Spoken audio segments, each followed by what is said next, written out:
আসসালামু আলাইকুম ওয়া রাহমাতুল্লাহ। আজকে আমরা ইঞ্জিন সম্পর্কে একটু আলোচনা করব যে ইঞ্জিনের কয়টা পার্ট প্লাস কি জিনিস ইঞ্জিনকে ঠান্ডা রাখার জন্য সহায়তা করে। ওকে, তাহলে আসেন প্রথমে আমরা আলোচনা করব যে ইঞ্জিনের তিনটা পার্ট। এই যে ইঞ্জিনটা তিনটা পার্ট, উপরের অংশটা হলো হেড, মাঝখানের অংশটা হলো ব্লক, আর একদম নিচের অংশটা হলো অয়েল সাম বা চেম্বার। ঠিক আছে, এই গেল তিনটা পার্ট। তারপরে আসি আমরা কি জিনিসের মাধ্যমে ইঞ্জিনটা ঠান্ডা থাকে।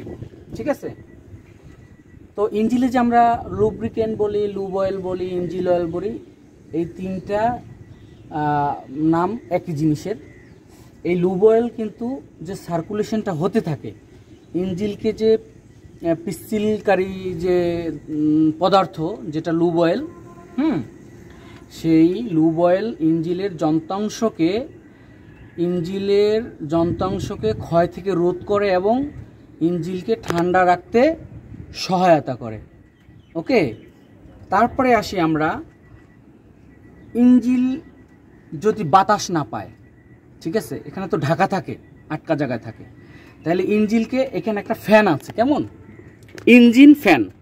এই যে ফ্যানটা, এই ফ্যানটা হলো ইঞ্জিন ফ্যান। এই ফ্যান যদি কোনো কারণে বন্ধ হয়ে যায় তাইলেই কিন্তু ইঞ্জিন হিট হয়ে যাবে, ইঞ্জিন বাতাস পাবে না। ওই কারণে ইঞ্জিন কি হবে, ওভারহিট হয়ে যাবে।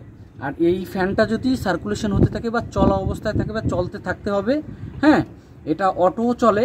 যখন ইঞ্জিনকে কি করে ঠান্ডা করতে সহায়তা করতে হয় তখন নিজে নিজে চলে, আবার ইঞ্জিন ঠান্ডা হলে নিজে নিজে অফ হয়ে যায়।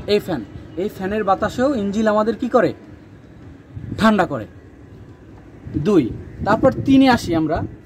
3, আমরা জানি যে ইঞ্জিনের ভিতরে একটা ওয়াটার জ্যাকেট বলতে একটা নাম আছে, যেটা ইঞ্জিনের ভিতরে পাইপের মতো একটা লাইন, আঁকা বাঁকা একটা লাইন, যেটার নাম আছে ওয়াটার জ্যাকেট।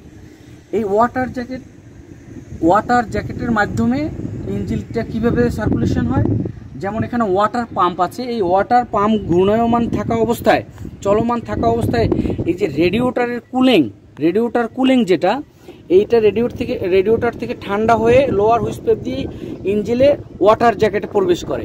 এই ওয়াটার জ্যাকেটে ইঞ্জিন মানে চলমান করে কুলিং ওয়াটারটা ওয়াটার জ্যাকেট থেকে সার্কুলেশন হয়ে আবার লোয়ার হুইস পাইপ দিয়ে রেডিয়েটরে চলে আসে। এই কুলিং ওয়াটারও কিন্তু গুরুত্বপূর্ণ একটা ভূমিকা রাখে ইঞ্জিন ঠান্ডা হওয়ার জন্য।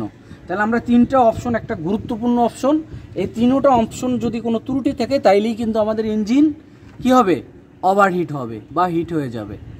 আজকে ইঞ্জিনের এই সম্পর্কে গুরুত্বপূর্ণ একটা আলোচনা রইল। আল্লাহ হাফেজ, আসসালামু আলাইকুম।